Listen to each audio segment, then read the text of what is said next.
Hey gang, welcome once again to the Gill Athletics Connections podcast, where we bring you the stories of track coaches from around the world. I am your host, Mike Cunningham, and it is my honor and privilege to bring you the stories of these men and women. Whether this is your first listen or maybe you've gone through all of them and listened to every one of the podcasts we've done, I think you'll really appreciate this week's guest, Mr. Dave Anderson of Bentonville West High School. Dave is officially our first high school track and field coach that we've had here. Again, want to bring you coaches and people of track and world throughout the different aspects that we have here. And so it was great to talk to a veteran, a 39-year veteran of high school track and field coaching. We get into how he got into coaching, his athletic background, which was super fascinating, and what it's like to be a high school coach today versus 39 years ago. And then, of course, we talk about the coronavirus and what it has done for the high school side. We forget sometimes that it affects many levels of track and field and people in our society and our network, and so it was great to get his background on what it's doing for him. So please help me welcome the wise, the wonderful Dave Anderson.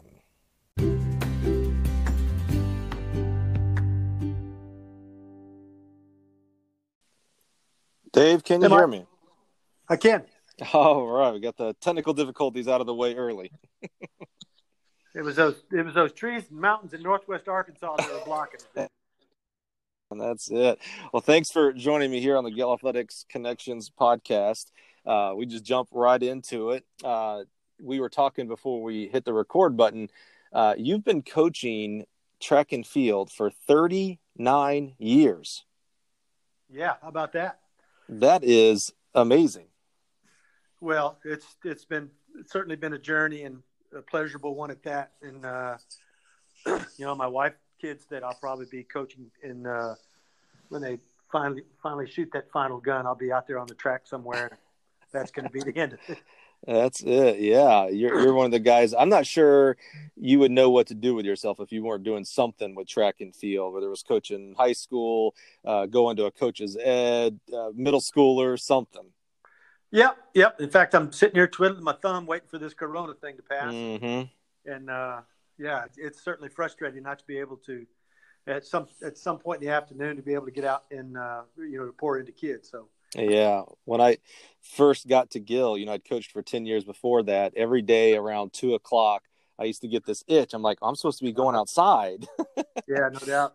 Yeah, I can't imagine now because there is nothing. 2:00, 10:00, it don't matter. You ain't going outside to coach athletes right now, unfortunately. Yeah, whole lot of texting going on, dude. That's it. So, Dave, talk to me. Let's work from the beginning up till today. So, 39 years. Were you a track athlete yourself in college or high school? How did track start for you? Yeah. It's a crazy beginning. I was a basketballer and had a lot of success as a sophomore and a junior. My dad was a military guy, and when he decided to retire, we moved back to a school that was not very good in basketball. And I was training, so to speak, on my own, running back and forth to the courts with my basketball. And fortunately, there was a track coach at the local high school that saw me, run the 2 or 3 miles to get to the courts, play all day, dribble all the way back home because I didn't have a car. And after basketball season was over, he just grabbed me and said, "Hey, dude, you're coming out for track." So, yeah, as unauspicious as that is, that was the beginning. Yeah, this was your senior year? No, this was my senior year. Senior year, okay, yeah, wow. We had moved from Nebraska back to Louisiana. My mother's a Louisiana native, and to be a little closer to her side of the family, that was the family decision at the time. And, things happen for a reason. And absolutely. Here I am 39 years later, a track guy. Yeah. So what events did he have you doing?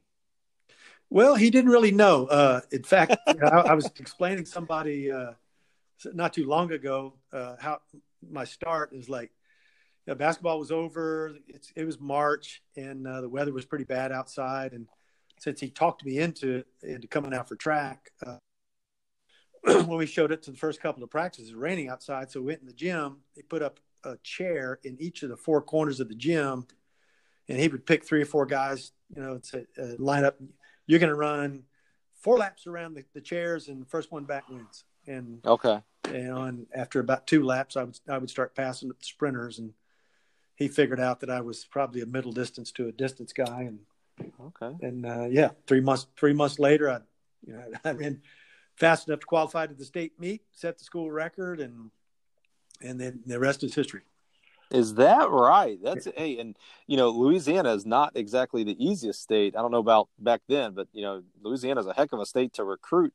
It's not the easiest thing in the world to make it to the state meet. So within one season, and coming off of basketball, which basketball is probably one of the better sports you want a kid playing if you're going to recruit him to the track team. They're always run in and jump in and and accelerate. Yeah. You set your school record and qualified for the state meet in the half mile? In the 2 mile. 2 mile. 2 mile. Yeah. Wow. Which was crazy because when he first told me that he would like me to try that, I didn't even know how many laps that was. And he was just like, I'll tell you what, we're going to this meet in about 3 weeks. And all you got to do is just hang behind the guys that I'm going to point out to you. Okay. Later found out it was like 6 guys that had qualified to the state meet the year before. Right. He was like, just hang behind these guys until I tell you to go.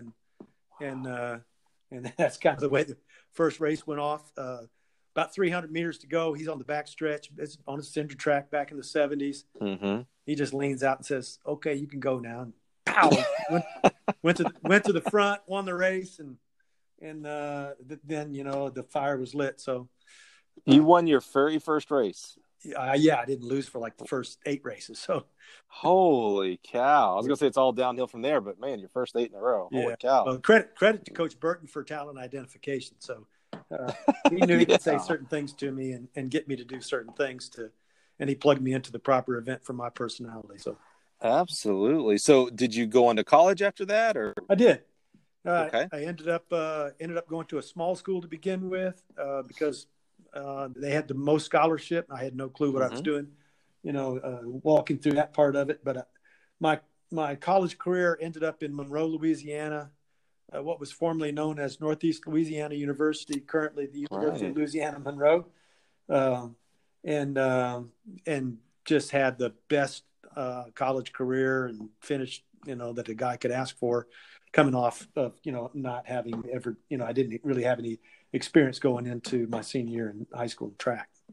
I'll tell you, that's a great example of, in today's world, we're very cautious and about these kids that are doing track all year round or basketball all year round or, any one sport all year round. That's a great story of a kid who was just well-rounded, played basketball, obviously had talent in track. And when you finally did get your shot in track, nothing was taken from you because you didn't do track year round. You still had a great high school senior year, got to go to college and have a great college career and experience. That's really awesome.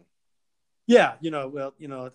I tell this to my kids all the time, and through my coaching career, run into similar scenarios. Kids, specialize, especially in this day and time. They specialize and they think they're a football player or they think they're a basketball player, and they're a pretty good athlete, and they stick with that sport and go through the grind of their chosen sport for 4 years. And when their senior year in that sport's done, I con them into coming out for track, and they wind up going to the state meet and scoring and end up running collegiate track. And there's many examples of that. Wow. Over the course of 39 years, but it happens, man. So when you were in college at now UL Monroe, were you an education major? Did you want to be a teacher? Did you know you wanted to be a coach, or when did that start? Oh, yeah, it's a great question. No, actually, I was an English major. I'm fortunate all through my education growing up. I had great teachers, and they encouraged me to write. And I've written quite a few things, and not just technical things, but some other stuff. And so because of their direction, I chose journalism as a major, and it didn't take me very long. It didn't take me very long at the collegiate level to understand that if I had an English minor and majored in PE, that I could get a job pretty easily. And one of the big things that that I got from reading your intro to your blog was, the things that people do to get into coaching. Mm-hmm. My big motivator was to pay back what was done for me. Oh, So, okay. I had, great leadership, and always wanted to repay that debt of, involving me in the sport. So, it was just, one thing led to another. And once I got into the academic part of college, and I'd already done the English part of the education, getting certified in PE, and then learning how to teach and coach. That all those things just kind of fell in place. Did you mentioned paying back? So you mentioned your senior year high school track coach. Was there any other coaches that just really stuck out to you that you're like, man, I want to be like that guy? Oh, most definitely. Coach Jerry Burton, it was my high school coach, Mm-hmm. and he has a stadium named after him, Shreveport, Louisiana. And wow. And then, when I went to Northeast, Hall of Famer by the name of Bob Grosclose, he was the head coach at Northeast, and Mm-hmm. he was such a influential person, as far as like framing my coaching style, and he was the king of the second chance, and he taught me a lot of things about taking chances on kids and coaching styles and things like that. Boy, I think we're all grateful for coaches and parents and other teachers that have a second chance mentality. I know I would be in a little bit of trouble if I didn't have those type of people in my life. No doubt. I think it goes a long way. Yeah. Is that a major part of what you took from them as you coached through 39 years of, not giving up on a kid and second chances, or was there other things that you really kind of grabbed onto? No, I think that was, one of the big things. Like I said, I would get kids that were finished with other sports and thought they were done with athletics, and, gave them a chance at something other than their chosen sport. And then, been very, very fortunate to have some really close friends that are pretty high up in the profession. Number one comes to mind is a good friend of mine named Boo Scheck-Snyder, who's probably one of the most widely respected in the world. He and I had started coaching in high school at the same time, and he's gone on to so many different levels of pouring into coaches. He's, the head of our coaches ed, USTF CCCA, and he teaches internationally. And the fact that, I've probably been in the fishing boat with him at Grand Isle as many times as anybody else. And we would do impromptu coaching sessions on the beach and in the camp and things like that. I feel so fortunate to have grown up around people like him. I can't imagine fishing with Boo, and I mean that in a positive way, because my own college coaching career before I came to Gill was heavily impacted by him and his teaching and his and really his style of teaching. Yeah. He is there's some amazing coaches out there, and I've told this story a million times. There's some amazing coaches out there, but there's about 5 to me that are just another notch above, and Boo is certainly one of those 5, and not only because of his knowledge and depth of knowledge in really all events too, by the way. He gets very pigeonholed sometimes in jumps, but it's like, no, this guy can coach sprints, vault, distance. Yeah. I think he's the strength and conditioning coach at LSU now. So, he is just, he understands the body and how to improve it. So, but he can teach it to a guy like me who, nowhere on his level in biomechanics and biology and physiology. And I actually understood 90% of how he taught. It was just amazing. Really, honestly, amazing. He is. Yeah. He's one of the most intelligent people I've ever been around. A lot of people don't know, but he's a master carpenter. He built his own house there in St. James. And I think he did everything but pour the foundation. He did the electrical and, all these. So, he's just, I did not know a highly that. intelligent person. And like you say, I think he's probably the best teacher of anybody that I've ever been around. And, when you're around people like that, hopefully it rubs off on you. And I take a lot of what I've learned from just being his friend and being around him, and try to emulate that in my coaching style as well. Yeah. If you could get Yeah, and I know you would agree with this. If you could get 50% as good as him, you are golden. There's no doubt.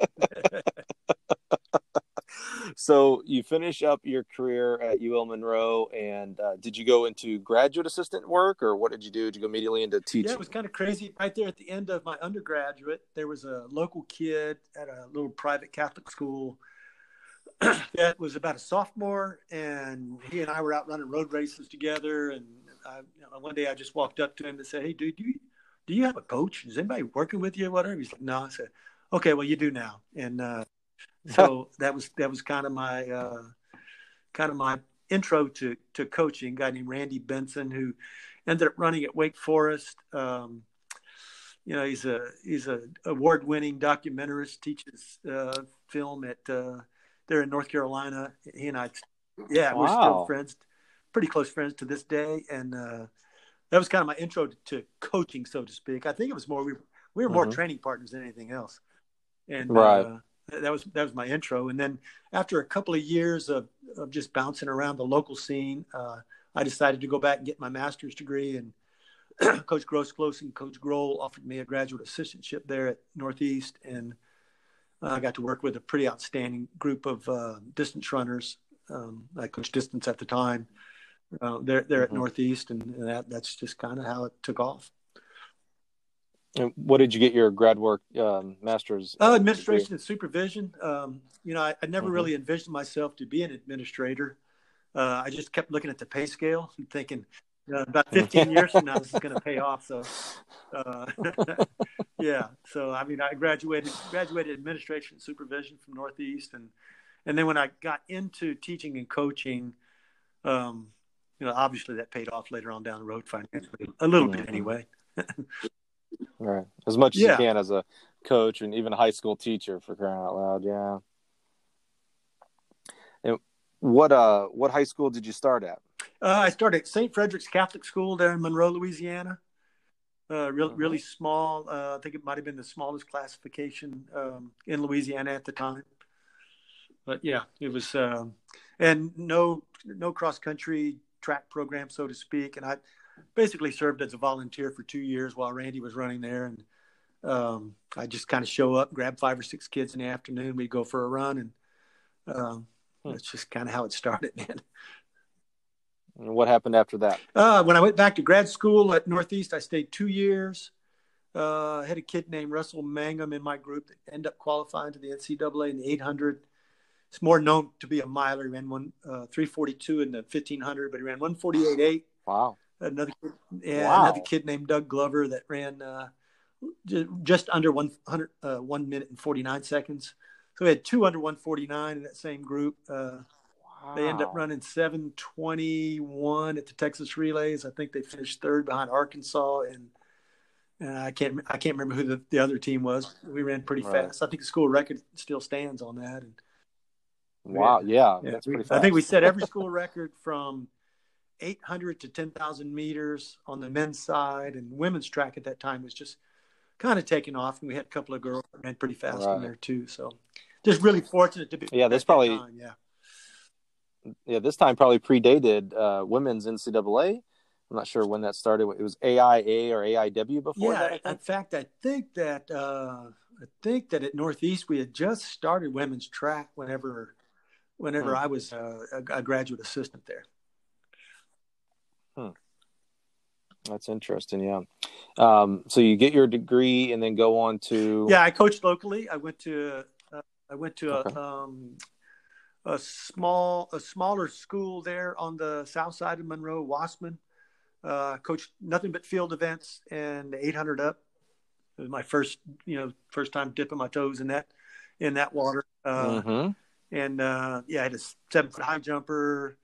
Had a couple of kids run pretty fast in the 4 and the 8. So I stayed locally for about the next 5 or 6 years.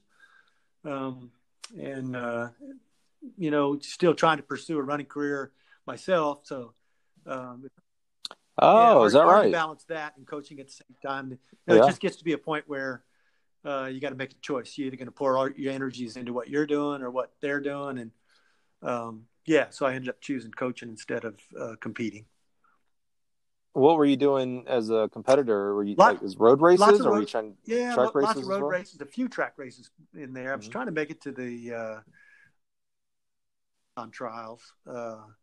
Yeah, Mm. when the cutoff was 222, I ran 224.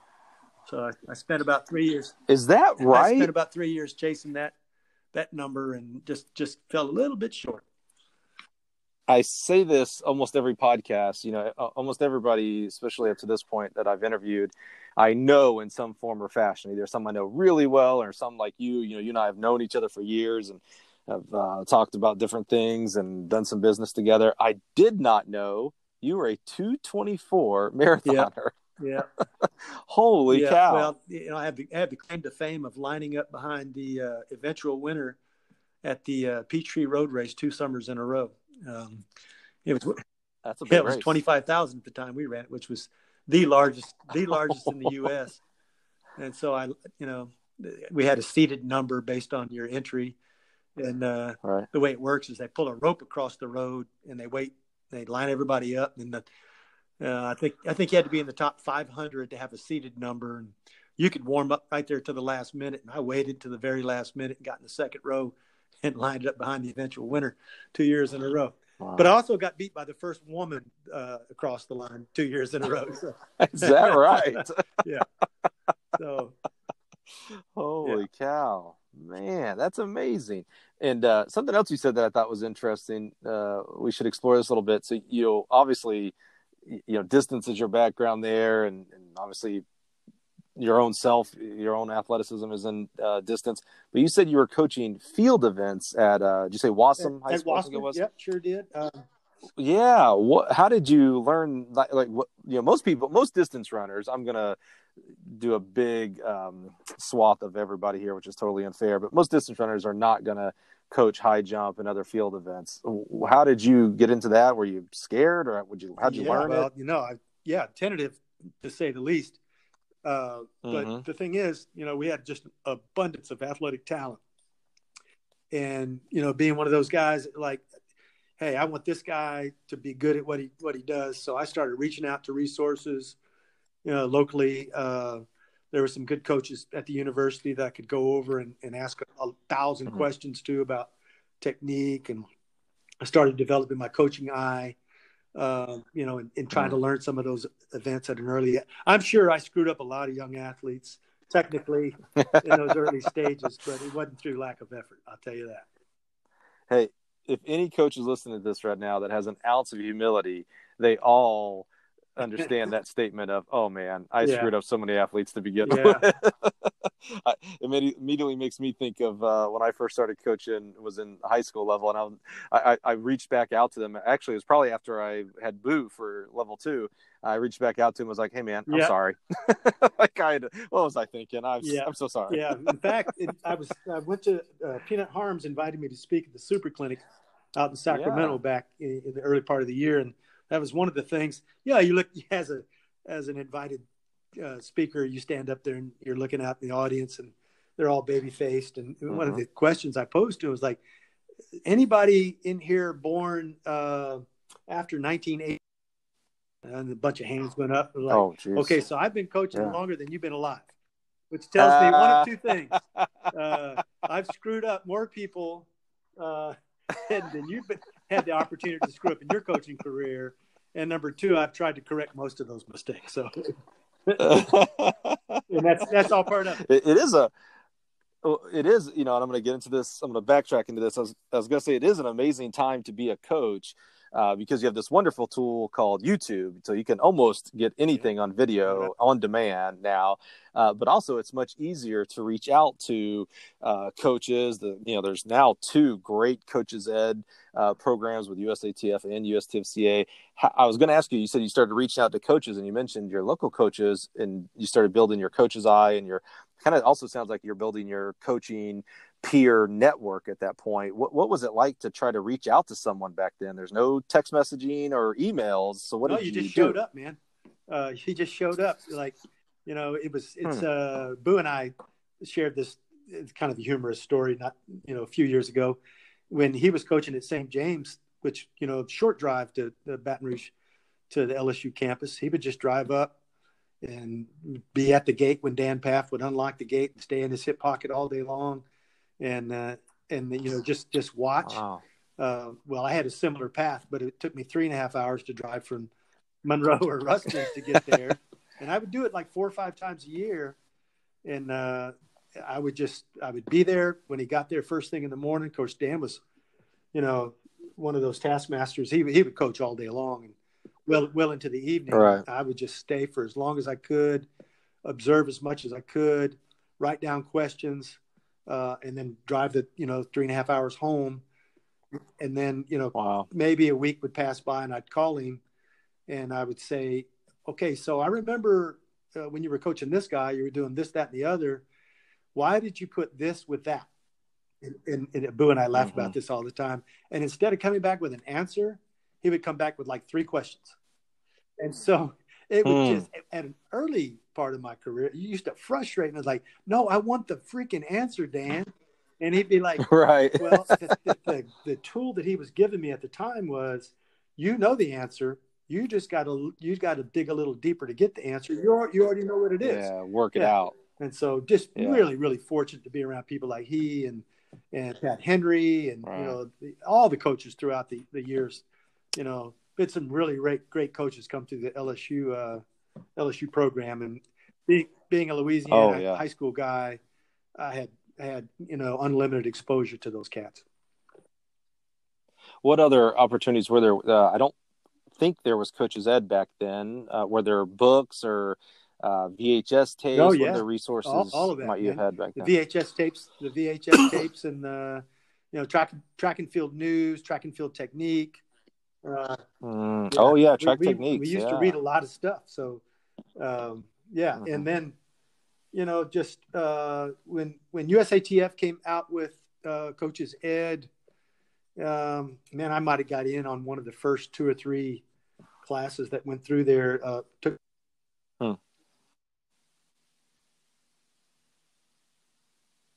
When I went to level 2, it was in Colorado Springs. I had Gary Wilson as my instructor. Couldn't have lucked out any better than that, Luke Dusing. So, I mean, 91, 92, 93, 94, around in there. That was kind of my inception into the Coach's Ed part of it. And and I continued to do that sort of stuff. I went to Chicago 2 summers ago to do the multi-event thing there on the campus of Loyola. So, just always trying to learn, man. As I say, you're definitely coming off as a lifelong learner. Even today at 39 years coaching, you're still seeking out Coach's Ed programs and other people to bounce ideas and thoughts off of. No doubt. Because there's always something you can learn, and there's always some kid out there that could benefit from some tidbit of knowledge that you've been able to come across, just by observing or asking and showing up, So where did you go after the Monroe? Again, I forget the name of the high school. Wassman. Wassman. Yeah. Where was after that? 4 years at Neville High School in Monroe. I coached the legendary Lyles Lashley at that point in time when he was in high school. Is that right? Yeah, he was the captain of my very first state championship team. So, wow. Yeah. He's a legend in the state of Kansas right now. I think he's the president of the Kansas Coaches Association. Well, deservedly so. I've met Lyles a long time ago when he was at Barton and I was at Neosho is when I first met him.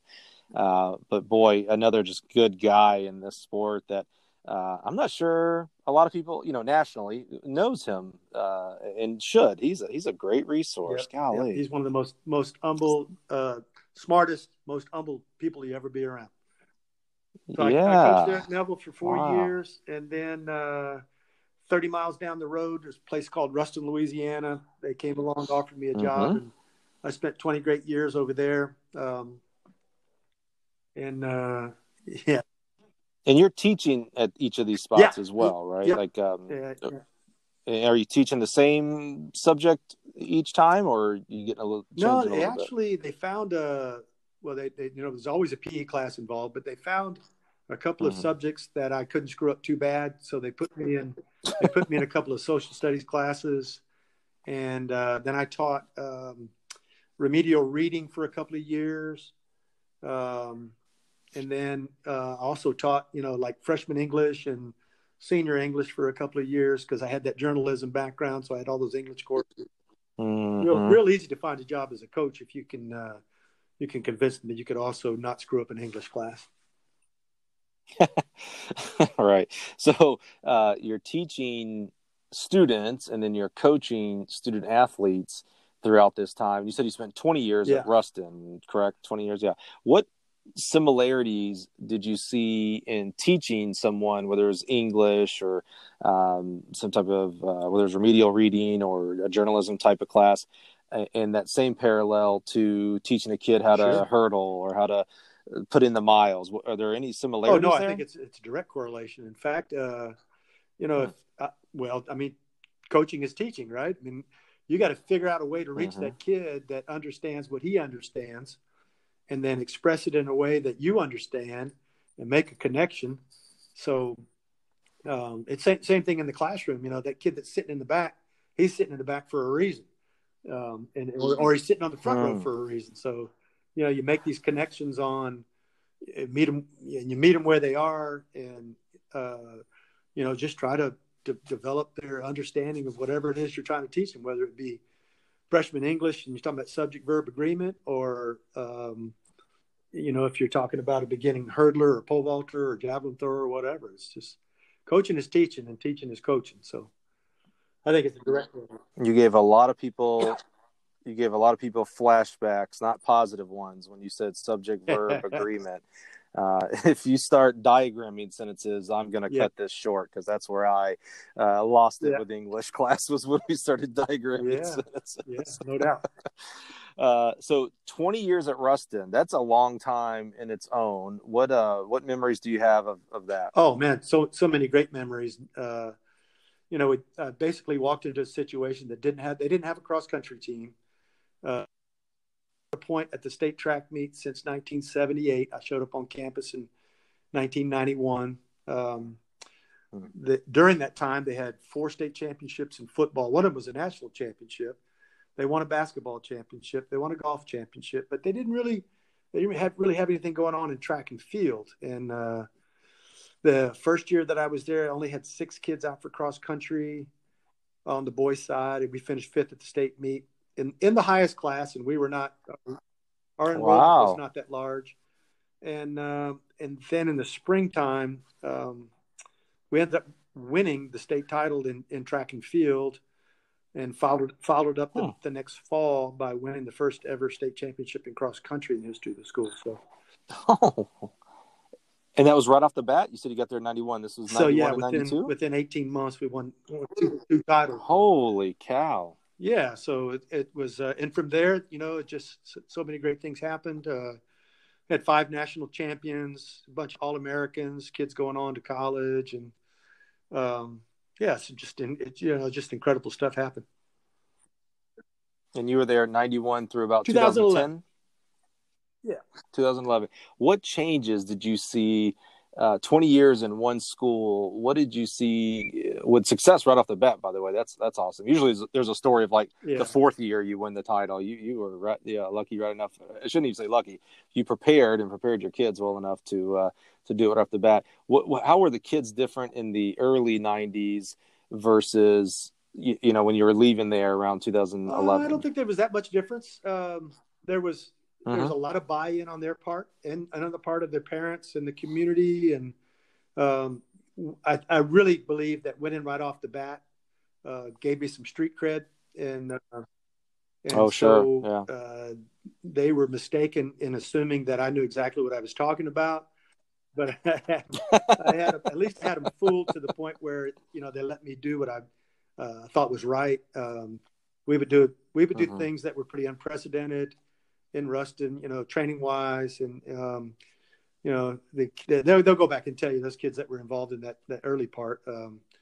We trained on Christmas Day, we trained on New Year's, we trained on Halloween, we trained on the 4th of July. There weren't many days off.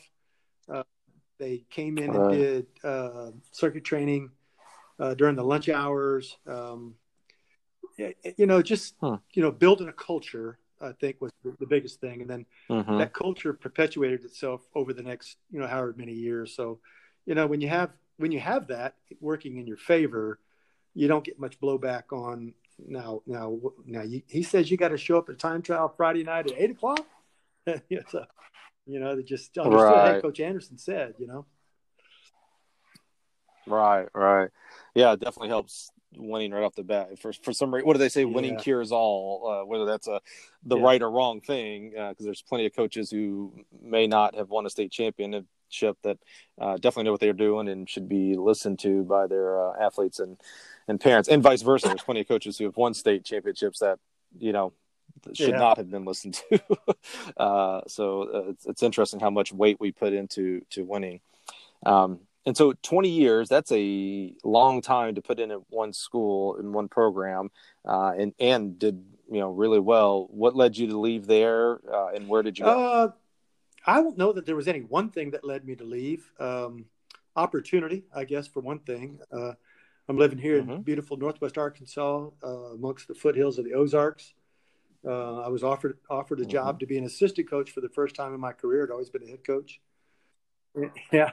So basically, you don't have to do all the stuff that head coach has to deal with. You get to coach in the afternoon, So that was the beauty of it to begin with. But just like a lot of other things in life, opportunity knocks, and you either answer the call or you keep doing what you're doing. I probably would still be at Ruston coaching right now if not for this opportunity. So. And so from Ruston, yeah, I coached at Bentonville High School, which was the only school in Bentonville at the time. Coached at Bentonville High School for 4 years, and then they split and they opened up the new high school west in 2016. And I was asked, informed, told, ordered by the athletic director, hey, we need somebody to go out and build that program at the new high school, and you're the dude. I want you to do it. So.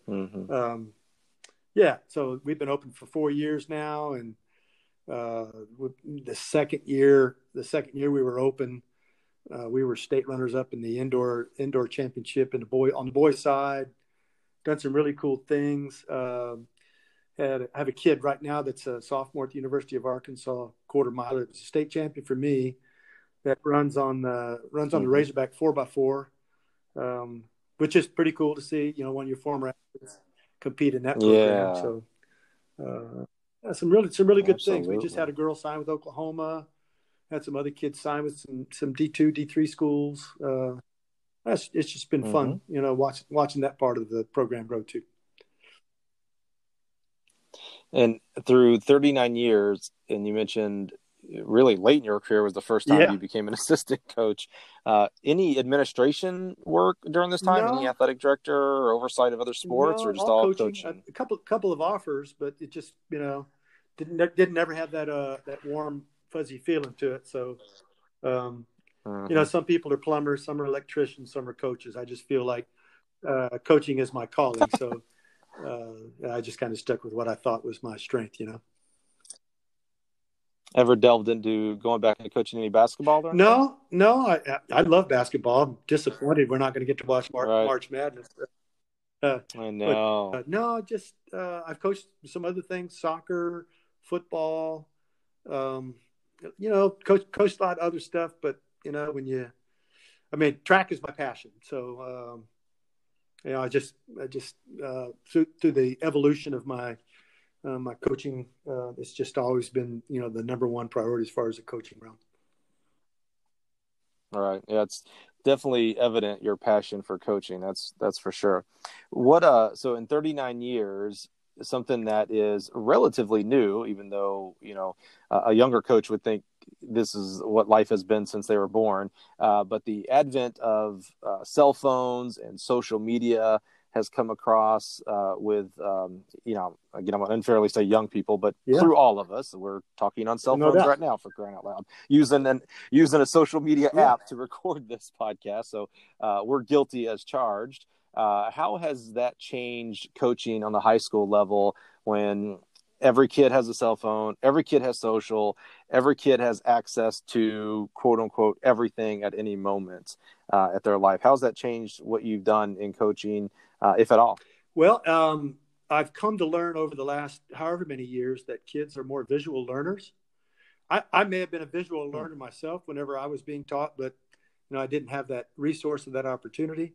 And when I came to the realization that if I tell them, they'll understand on a certain level, but if I show it to them, somehow it appeals to them on a different level. I try to use that resource as much as I can. Uh, during practice, we'll use the iPad and I'll call them over, come take a look at this. Here's the 2 or 3 benchmarks I want you to view, see if it's there. If it's not, tell me what we're going to do to fix it. And then, with YouTube and all the other resources that are out there, I'm not afraid to recommend to them, hey, go look at this style over here, go look at this way over here, and look at it, see what you think is good. But my point in doing that is not necessarily to see what's different, but in order to point out the commonalities in what I'm saying and what maybe what another coach might be saying. So he may be speaking Portuguese and I may be speaking Hungarian, but we're really saying the same thing. All right. More like a proof of concept type of coaching or tool. And so, if you want to get their attention, you've got to be able to steer them in that direction, because they're going to use those resources, whether you want them to or not. If you could just direct that attention to at least in the proper direction anyway, then you have a chance to accentuate, the type of program that you're trying to teach. Not that it's perfect, but at least you're creating a template for them to look at and say, we do this and they do that. We do that and they do this. So, like I say, looking for the commonalities in successful programs and seeing if what we're doing is used in, some of the more successful programs. So I hear you saying, instead of being afraid of the new technologies, whether that's a cell phone or an app, or demonizing them, you try to find ways to add it to your toolbox and use it for your coaching, for the greater good of your program. Oh, there's no doubt. And let's face it, in the end, it's about athletic development, right? It's not about how much I know or how much they know. It's about how much we understand one another. Because that communication out of practice has to be a two-way street. I can say you're doing this with your hands in a pole vault, and if they don't feel what they're doing, then I can't make a correction on the error. If I ask them what they're feeling, and then I can get them to understand that what they're feeling looks like what I've got represented here on the iPad, the chances of making a change are greater. So. That's interesting. How has social media with kids, is that, are they, have you had negative experiences with them on social media? Are you on social media, or do you just let that be them? I am. I am. I follow a lot on social media. I think it's important in this day and age to accept the fact that they're going to look at it whether you want them to or not. And then, right. Like I say, just steering them in a direction that could help them beneficially, rather than, just letting them find stuff out on their own and through trial and error, figuring out, hey, I probably shouldn't be doing this stuff. So. Yeah, we forget that trial and error includes a lot of error, yeah. On both parts, on my part and their part. That's right. Yeah, exactly. So we're talking, the 14, 13, sometimes younger, you're working with middle schoolers up to 18, 19-year-olds. What about the changes you've seen in people 25 to 45? And what I'm talking about here are college coaches. So you mentioned some of the great programs from D3 all the way up to Division I that you've had athletes attend. How have you seen college coaches maybe change in the last 20, 30, 39 years you've been working in the high school level? Well, my first observation is they're getting a lot younger. Are they getting younger, or are you getting older, Dave? I'm going to say they're getting a lot younger. And, there it is. And the generation gap keeps growing. But at the same time, I see many, like I told you, I went to Loyola for that at UFTFCCA school. I was the oldest in the group by probably about 30 years. And everybody in the room was either a former multi-athlete because I took the multi-event course. They were either a Oh, HEP or right. a deck. And I've never coached a HEP or a deck. I took the course to, expand my horizons, but I learned so much just being around those kids. I'm going to call them kids. You've earned that. Because I heard the same conversations among them that my contemporaries and I had, years before. So that same level of passion, that same, wanting to do this because it's going to be good for your athletes and, just grow as an individual and a coach. So I just think that track and field, maybe one of the few sports in the world that the purity of that has been preserved. And, the coaches, the older coaches that are passing things down to this generation have done a really good job of pouring into them and getting them to understand, just the obligation you have to not only learning for yourself, but, to make the number one priority should be development. So.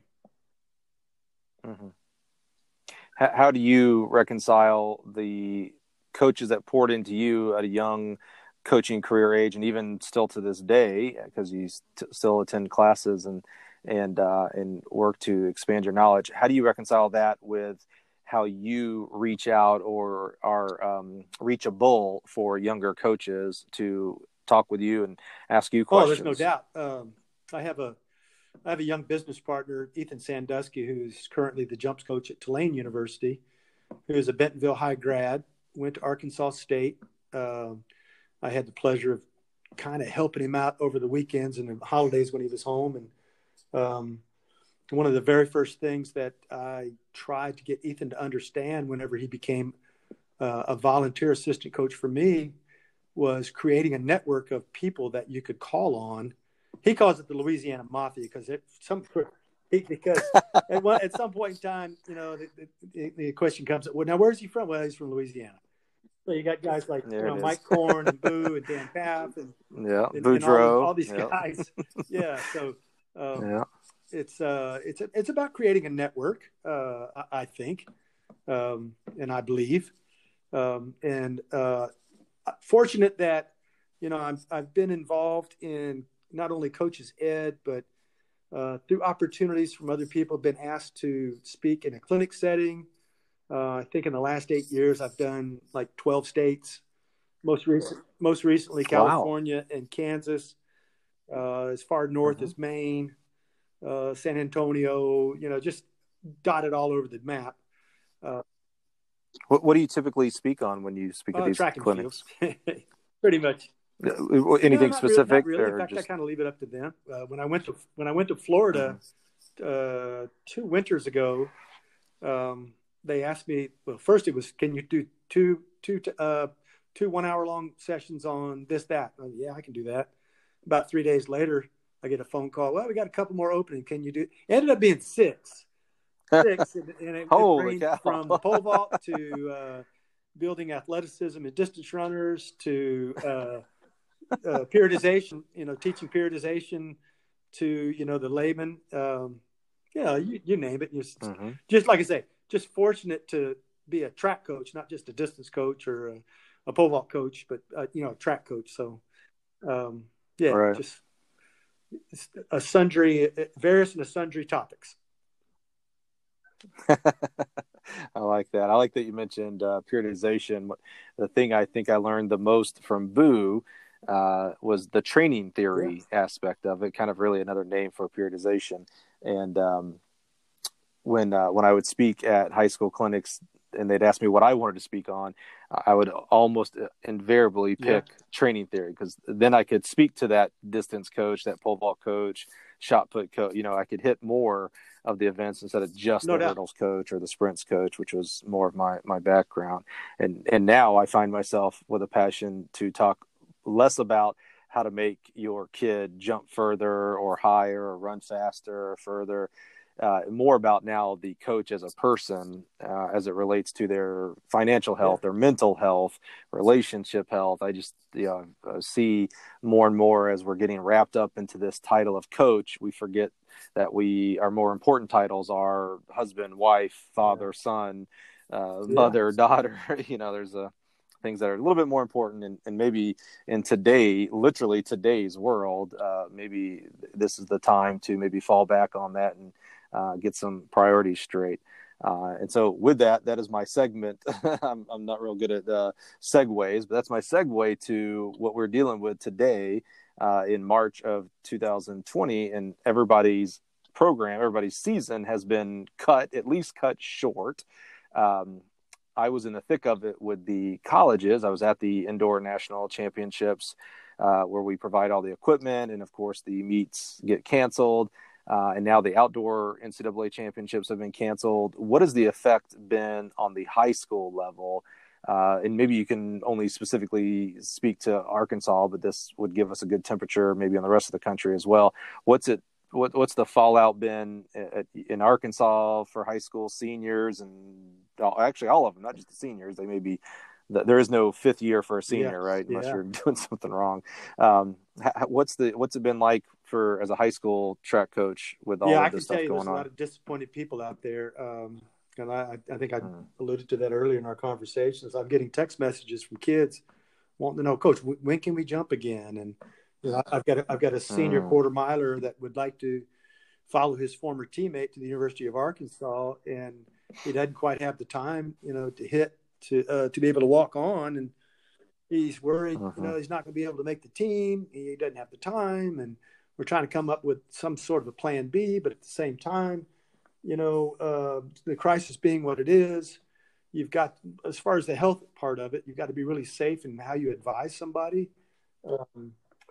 Just, hey, go work out and do this. That, I could give them the workouts, but are you going to be able to do that in an environment that's safe and conducive to your overall development? And it's just so scary at this point in time that, everybody's just got to be careful. And, you hear people in the media and you read about, this too shall pass. Well, you tell a 15-year-old that. Tell a 16-year-old that. Yeah. They can see to the end of the week, maybe, but like to the end of the season, maybe, right? They can't, they can't quite fathom that. And so, you implore them to use patience. And of course, we have parents that rely on us as coaches to give them proper guidance. I can tell you that millions of times I've gotten phone calls from parents asking me to speak to their teenage child about simple things like, can you get them to clean their room? Can you get them to clean out the back of their car? Man. It's a mess. And for some reason or another, we as coaches have we can call it power, influence, whatever you want to call it, over adolescence. It has nothing to do with the parenting being bad. It's just an adolescent kid would rather listen to a coach make a suggestion on what to do than they would their parents. And we have been charged, blessed, however you want to look at it, with that duty. And, in this trying time, it's extremely difficult to advise on what exactly to do. Maybe in another 14 days, when the clouds clear, we could make some more informed suggestions. But right now, it's like, I really, really just need you to just hold your water right now. Just hold your horses. What is the current state of Arkansas track and field, and even specifically Bentonville West track and field? Are you guys all staying home? No official practice? What's going on? State of Arkansas, through the Arkansas Activities Association, has imposed a 2-week dead period.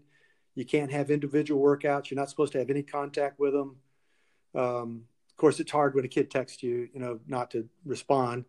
But so they want you to have no contact at all. I can see not having a face-to-face practice, but they don't want you sending out suggested workouts, plans, or whatever. So we're in an imposed 2-week dead period. Everything on hold through March the 31st. And then, like I say, when 14 days passes, they may come up with some different parameters of what we can and cannot do. But right now, it's pretty much hands off. Just everybody's let this time pass. So it's frustrating. Are they on spring? Are they on spring break right now, and you're going to do remote classes on the next week, or no classes at Yeah, all? no, For this 2 has weeks? been a digital learning week for us. Spring break starts Okay. after this week. So we've been Oh, okay. monitoring classes online. And then starting next week, they'll be out for spring break.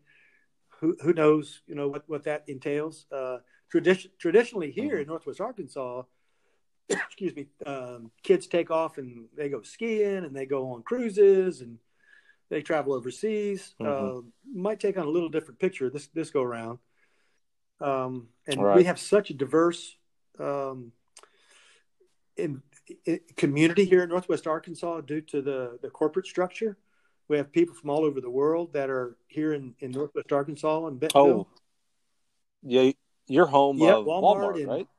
yep. Oh, And right. so little known fact to a lot of people, to me, when I moved here 8 years ago, is there's a corporate rule or law or whatever you want to call it, is if you're going to have you're going to sell an item in Walmart, you got to have an office here in Northwest Arkansas. So our community is full of people that are vendors that supply Walmart, and then you have all of the support, the truck drivers and the other supportive Right. industry that go along with. It's a unique community and environment in Northwest Arkansas due to that influence. And travel has just been abundant in the past, but you just don't know.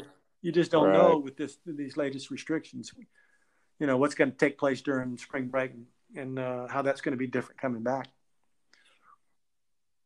So everything school-wise is on hold until the end of March, and then they'll either reevaluate then, or, as I've come to know, and everybody else I think, is it feels like every 5 minutes something changes. So it could be, we could get off this phone call and 5 minutes later they could call you and tell you no school till the end of April. Yeah, or I just something. learned this morning that Kansas canceled all classroom learning through the end of the year. I saw that. I text Lyles this morning. He's like, "Yep, it's all going to be digital learning through the end of the year. So track season, as we know it, is done." So that could happen here in Arkansas too. So what do you do? Right. So what do you do? No, it's 2 weeks. So let's hope and pray that it's only 2 weeks. But so what do you do as a track and field coach there, who now has his afternoons opened up and weekends opened up? What are you doing to pass the time, or are you just twiddling your thumb? I don't think a guy like you twiddles his thumbs very much. So what are you doing during this time? I made a trip to the recycling center this morning. Truth be known, I'm probably driving my wife crazy because I can't sit still. Lots of FaceTime with the grandkids just outside of Baton Rouge. Good. Just looking for ways to keep myself busy. I've got a business and I'm trying to do some expansion on that. So I'm speaking with, some potential colleagues on that. So, just trying to stay busy, man. Yeah, you're not a guy who rests very well. No, I inherited that from my father. So I think it's genetic. Is that right? Yeah. Was Dad a teacher or anything? United States military, and then when he retired, he just that's right. dude, Yeah. so, yeah. Good for him. I inherited the busy gene. That's awesome.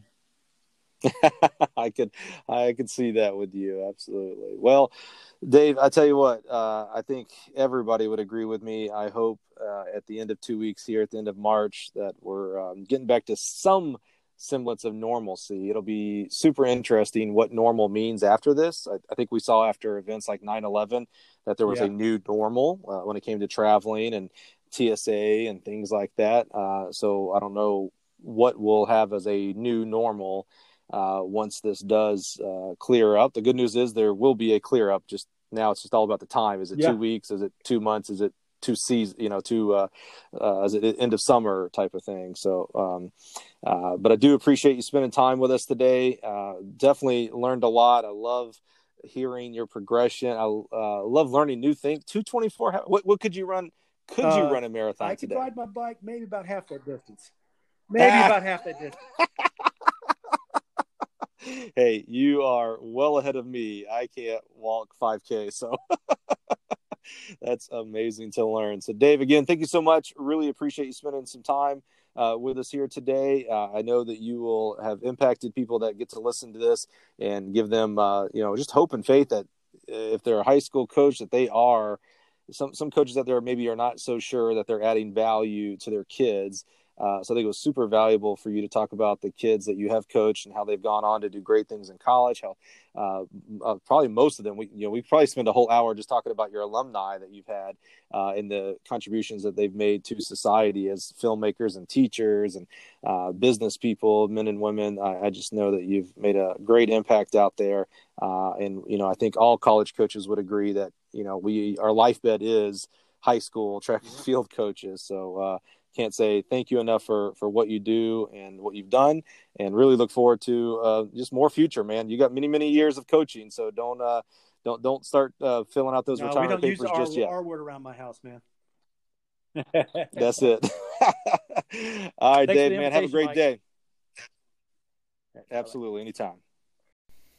Hey there, if you've made it this far, thanks for joining us today. Hope you enjoyed connecting with Dave as much as I did. What a fun, fantastic guy. I've known him for many years and was still blown away and learned so much new things about him. And again, great just to connect with the lifeblood of our sport here as a coach of the high school level. Just fascinating. Really, really appreciate Dave's time here. Make sure to subscribe to the Gill Athletics Connections podcast. That is your best way of knowing when the next episode drops. We're a little bit of an irregular publishing schedule here, so to not miss who the next guest might be, you'll want to subscribe to whatever podcast player you listen to, whether that's iTunes, iTunes Podcasts, Apple Podcasts, whatever it is. Overcast, Spotify, etc. But definitely want to subscribe so you get notified. And if you or someone you know would like to be a guest on the show, have them contact me at hurdle@gillathletics.com. That's right, folks. That's hurdle@gillathletics.com. That'll come straight to me. In the meantime, hope you feel led to share this podcast on your social media network of choice. Help spread the word so others can enjoy this and the many other coaches and track and field personnel we have here on the Gill Athletics Connections podcast. And join us next time when we once again connect you with another great track and field coach.